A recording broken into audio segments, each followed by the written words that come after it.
The FIA World Endurance Championship. Following the regulations of the 24 Hours of Le Mans, the World Endurance Championship, known as the WEC, has become one of the most respected racing series in the world in only 2 years.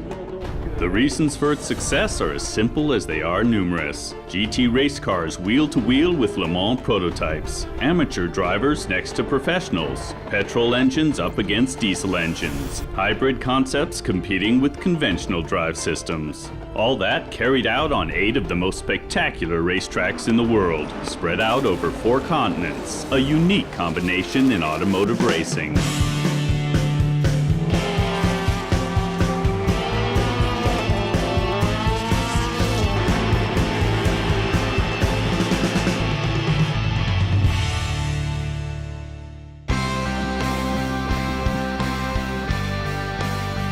Porsche entered the World Endurance Championship in 2014. The manufacturer from Zuffenhausen sent 2 LMP1 race cars into the race against Toyota and the 2-time championship winner Audi. So the duel for the LMP1 crown became a 3-way battle in which each manufacturer would deploy its own vehicle concept.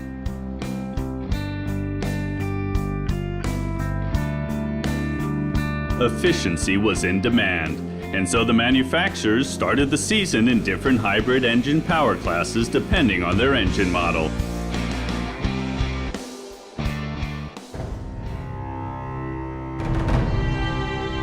Once again, the home of British motor racing, the renowned Silverstone circuit opened its gates to welcome the WEC for the first race of the season in typical British fashion.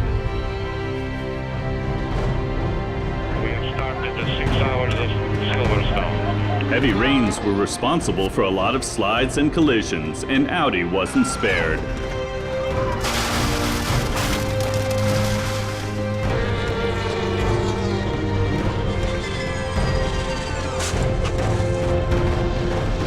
Though both drivers were unharmed, the manufacturer from Ingolstadt closed its pit doors at 4:15 p.m. local time.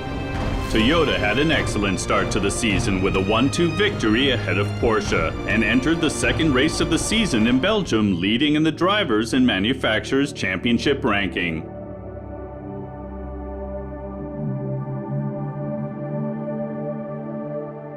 The Circuit de Spa-Francorchamps. The course of the track is unique in motorsports, and it's not known around the world as the Ardennes roller coaster for nothing. The teams traditionally use the 6-hour race in Belgium as a dress rehearsal and setup to the following legendary race, the 24 Hours of Le Mans.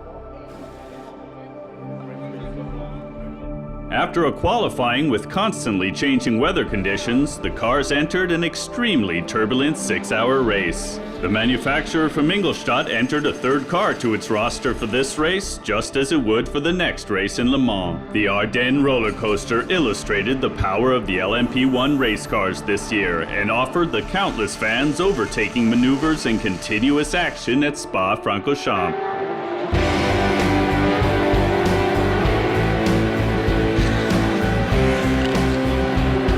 The team of Buemi, Davidson, and Lapierre also won the Le Mans dress rehearsal and extended their lead in the Drivers' Championship ranking.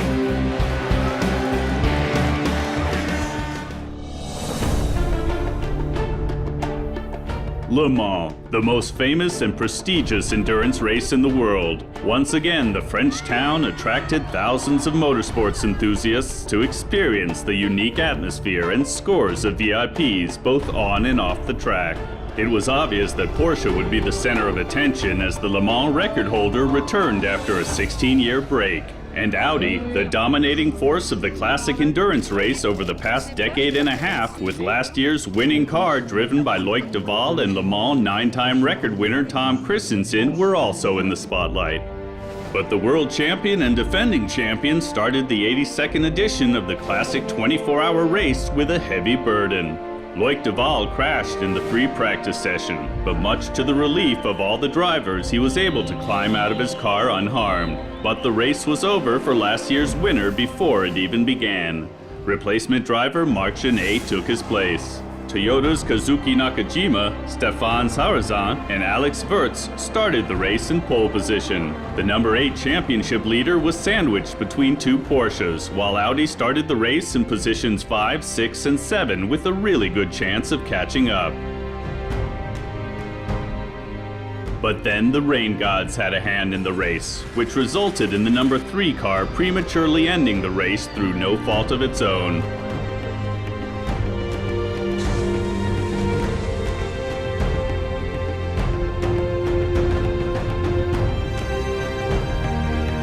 But the manufacturer from Ingolstadt didn't let that distract them. They continued to battle for position as if advertising the glory of motorsports, and ended with a 1-2 victory on the Sat. Marcel Fessler, André Lauterer, and Benoit Trellier claimed Audi's 13th victory out of 16 races in Le Mans, as well as a personal hat trick.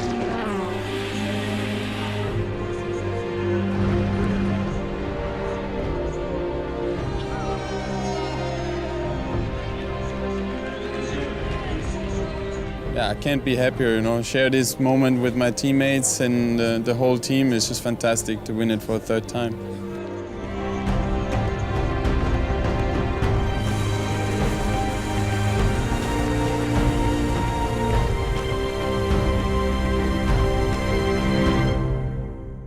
Audi claimed a lot of ground in the manufacturer's ranking with the double scoring of points in Le Mans, but Toyota still had a slight lead heading to the first overseas race in Austin, USA.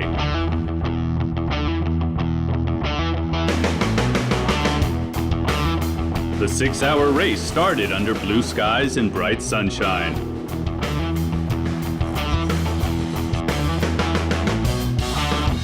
"90 minutes into the race, heavy rainfall resulted in a number of cars dropping out, which even the best rain tires couldn't prevent. Even the leading Toyota up to that point was affected. The rain severely influenced the race and resulted in a number of cars dropping out, and the race was consequently interrupted. 45 minutes later, the race resumed behind the safety car with Audi in the lead.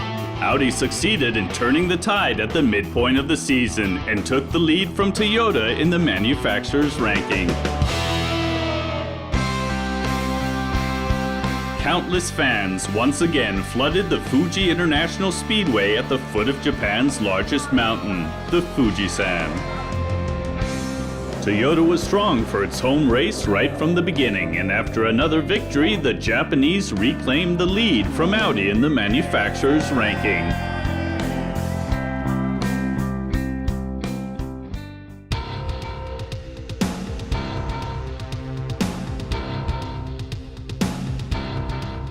The Shanghai International Circuit, with the longest curve in motorsports, welcomed the WEC for the third-to-last race of the season, which, due to both Toyota's early pit stops during a safety car phase, set the course to victory. Toyota extended its lead in the manufacturer and driver's ranking with another double victory.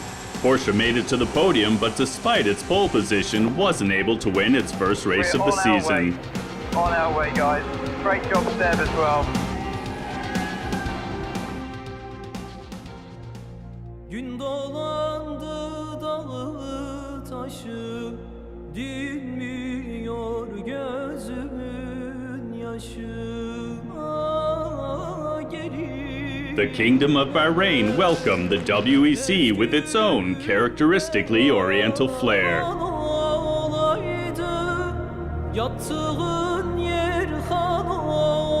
Formula One star Fernando Alonso watched as the drivers awaited the start of the race.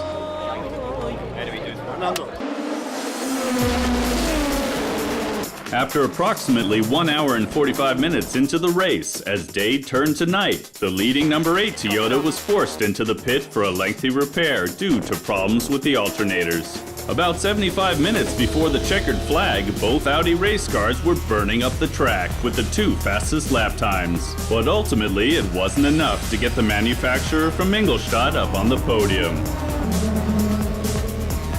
Porsche came in second and third place, while Alexander Wurz, Stefan Sarazan, and Mike Conway claimed their first victory of the season. Sebastian Buemi and Anthony Davidson came in 11th place and claimed the World Championship title in the drivers' ranking at the next-to-last race. The overall victory in the manufacturers' ranking between Toyota and Audi would ultimately be decided at the final race in Sao Paulo. But the focus before the race wasn't on this upcoming decision, but rather it was clearly on Tom Kristensen, the 9-time Le Mans winner and 2013 World Endurance Champion, who announced he'd be retiring from his impressive career shortly before the race began. A few weeks ago it came to the point that I would like to do my last race with the knowledge that everyone would know it's my last race. I didn't want to keep it secret.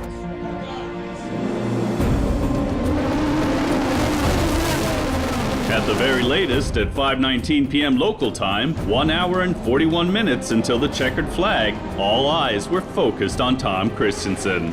That's when Mr. Le Mans climbed behind the wheel of the car currently in second place for the last time in his career.